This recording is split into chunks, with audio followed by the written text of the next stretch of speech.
So we've had the GA-2000, the 2100, the 2200, and right now G-Shock have just dropped the all new 2300. Let's jump in.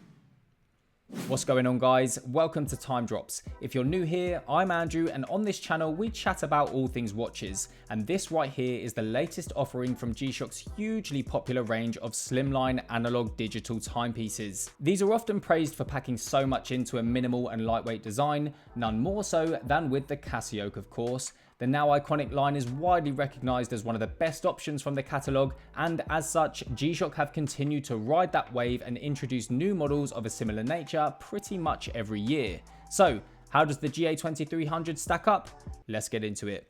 Well, first off, it's priced at £99.90 in the UK and expected to be around $120 to $140 in the US. So, very much in line with others and sits nicely in that category of entry-level Gs.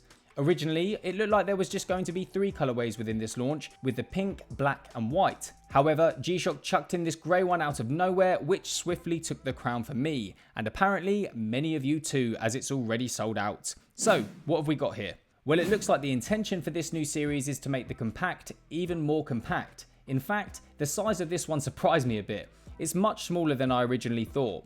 To be fair, I didn't pay too much attention to dimensions as I thought they'd just follow the others, but this is much more the size of a GMA or GMS 2100 rather than a GA-2100, which, while unexpected, certainly isn't a bad thing and I know will please many of you out there. Compact, of course, is also totally relative, as this is still over 42mm wide, which by general standards in the watch world is sizable, but for a G-Shock, pretty small indeed.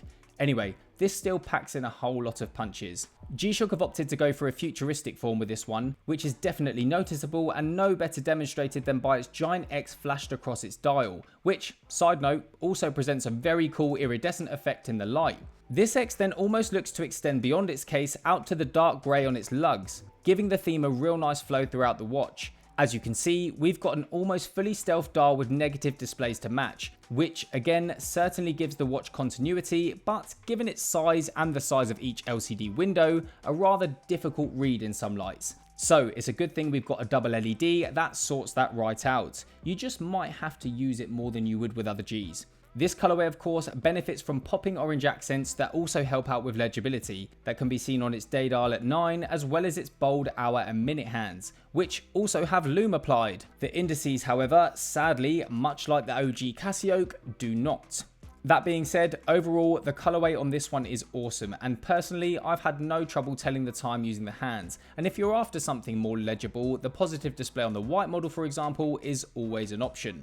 Now, one thing I do need to address is its comfort levels. Also not as great as I'd hoped. It's a funny one to explain, but this almost feels exactly how it looks. A bit rigid and stiff, its lugs are quite prominent and noticeable on the wrist too, and the band doesn't give that buttery smooth feeling of its companions. This could well change as it gains more give over time, but certainly one to point out initially. Now, in terms of functionality, this model comes with all the basic G-Shock features you'd want.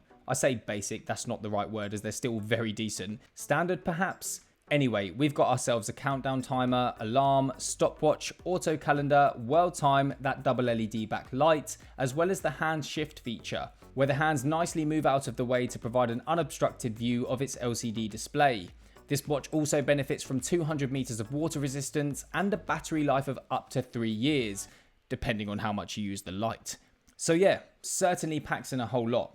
But what's my overall verdict? Well, first off, the colorway of this one in particular is wicked. The grey, black and orange of this GA-2300 8A absolutely smashes it out the park for me. And it goes without saying that this offers a whole load of awesome features for the price as well. I also really like the futuristic design and inspiration on this one. It reminds me of what they did with the GA-B001, which worked wonders. However, while I'm not against more compact designs, I just think with so much going on they might have tried to squeeze a bit too much in here, and probably could have benefited by maintaining similar dimensions to others in the family. I'm also well aware that many of you will love the fact we're seeing such aesthetics in a more compact size. The beauty of watches and opinions. Is it the new Casioak? For me, no, but it certainly offers one heck of a package for its price. And as always guys, I'd love to know what you think, so let me know your opinion down in the comments. And lastly, make sure you head over to timedrops.co where I post every week to keep you right up to date with all of the latest watch releases. Thanks again for watching guys, and I'll see you in the next one. Take care.